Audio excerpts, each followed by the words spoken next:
রাজপথে আমরা স্বৈরাচার বিরোধী আন্দোলনে যখন নেমেছিলাম, জনাব তারেক রহমান বলেছিল দফা ১ দাবি ১ খুনি হাসিনার পদত্যাগ। আমাদের তাদের মাঝে কখনই আমাদের মাঝে বেসুদ্ধ আপসিক কথা জনাব তারেক রহমানের যে আর কোন দফা নাই, দফা একটাই, খুনি হাসিনার পদত্যাগ। যদি খুনি হাসিনার পদত্যাগ করতো আমাদের এত প্রাণ কখনই ধরতো না। যদি আমাদের দাবি মেনে নিত এত রক্ত কখনোই ঝরতো না, এত রক্ত কখনোই ঝরতো না।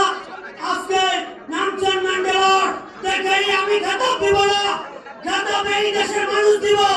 তারেক রহমানকে বারবার একটি কথাই লন্ডনে বসে আছে, দফা ১ দাবি ১ খুনি হাসিনার পদত্যাগ। খুনি হাসিনা যদি পদত্যাগ করতো এতগুলো প্রাণ ঝরতো না, আর এত রক্তপাত হইতো না।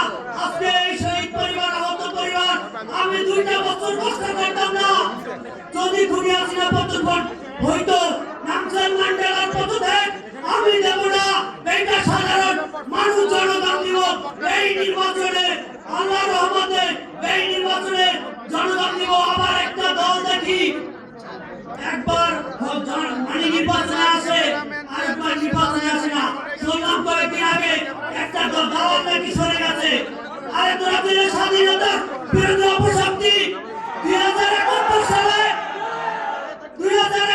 সালে 2 লক্ষ মা বোনের ইজ্জতের বিনিময় সার্বভৌমত্বের বাংলাদেশ শহীদ রাষ্ট্রপতি কালুরঘাট পাতারকান্দার থেকে স্বাধীনতার ঘোষণা দিয়েছে শহীদ রাষ্ট্রপতি জিয়াউর রহমান।